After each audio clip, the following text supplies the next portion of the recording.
signifie ton nom pour toi? Mohamed. C'est le nom du prophète, c'est mon nom. Non, ça veut dire le bien-aimé et je le porte bien.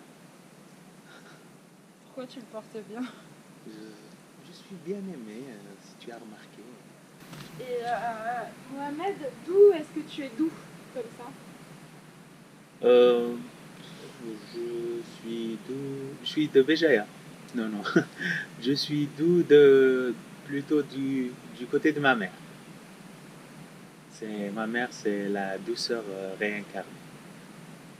C'est, voilà, voilà, ces deux-là, je crois. Et j'ai été élevé avec 8 sœurs, du coup, qui ont hérité cette douceur. Et voilà, peut-être que je l'ai hérité en même temps, ou c'est le fait de côtoyer toutes ces femmes qui fait que j'ai cette douceur que vous voyez, que je ne vois pas moi. Et parle-nous justement de ton personnage par rapport à cette douceur et de ton projet. Au fait, Baya, c'est quelqu'un qui a passé toute sa vie et a donné sans rien demander, malgré qu'elle a été, euh, dès son jeune âge, on a favorisé son frère à, et on lui a brisé sa carrière, si on peut dire, ou carrément, on peut dire sa vie. Mais elle a toujours été là à donner. Peut-être que c'était ça le remède qu'elle a trouvé. C'est en donnant de l'amour, en donnant de voilà, en s'occupant de tout le monde et en maternant tout le monde, si on peut dire, qu'elle arrivait à pardonner, si on peut dire. Ça. Dis-nous un mot que tu aimes. J'aime. Un mot. L'amour. J'aime voir l'amour autour de moi. J'aime voir les gens s'aimer. J'aime. Voilà. C'est quand j'arrive à détecter l'amour à 30 km à la ronde. Tu vois, y a une série comme ça qui. Non, mais je crois que c'est amour, le mot. Est-ce que tu es radiologue? Radiologue. Ça, c'est une question. Si être radiologue, c'est pouvoir détecter certaines choses qu'on ne voit pas à l'œil nu, oui. Je crois que j'arrive quand même à détecter certaines choses qu'on ne voit pas, qui se vérifient après, malgré que je ne me fais pas assez confiance pour dire c'est ça. Et après, à la fin, je me retrouve, ouais, oui, mais tu l'avais senti ou tu l'avais vu, si on peut dire. Est-ce que tu arrives justement à t'écouter ici? Ah, au fait, je ne fais que ça. C'est un milieu. Au fait, on se rencontre. Je me suis rencontré, si on peut dire. Je me suis retrouvé. Euh, c'est tout ça, quoi. Cette nature, ce désert, en même temps cette verdure, en même temps ce bruit de l'eau qui coule. Euh, ça, pour moi, c'est vraiment magique et j'ai l'impression d'être à l'intérieur de moi-même. Que, voilà. Et ça a aidé à débloquer certaines choses. Et, et du côté du film, je veux dire, et dans le scénario, et pour moi aussi, pour Mohamed, intérieurement. Tu laisseras quoi ici en quittant cet endroit? Un peu de l'ancien Mohamed, si on peut dire, un peu. J'ai perdu certaines choses. Au fait, je les ai pas perdues, mais je les ai laissées volontairement. Et j'espère que la pollution du Nord, que voilà, que les embouteillages, le rachis, etc. Au Nord ne vont pas, ne vont pas. En fait, c'est des barrières, si on peut dire. J'ai laissé un peu de ma carapace ici.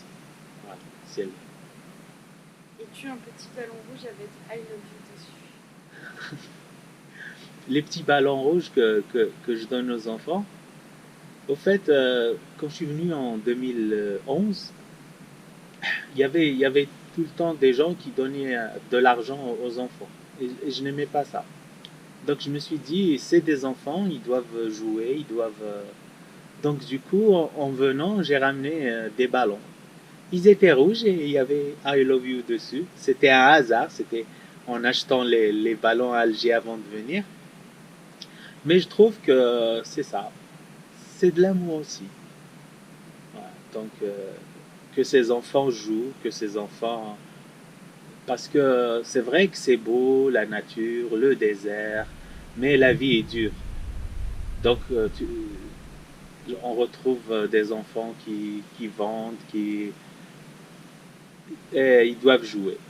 Malgré qu'ils sont bien dans leur élément, hein, ils arrivent quand même euh, à jouer, à prendre du plaisir.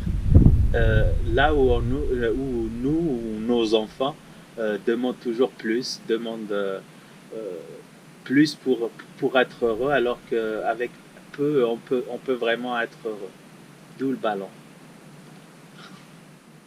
Comment tu résumes ton expérience ici à Tivoli? Euh, je dirais éclaircissante. Bon, c'est, au fait, je trouve pas le mot, mais elle m'a beaucoup éclairé.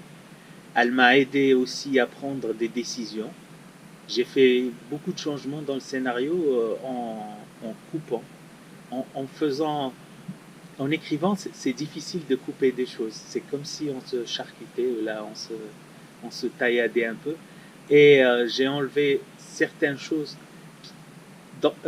auxquelles j'avais besoin pour écrire l'histoire, mais pour le film, elles ne sont pas si nécessaires.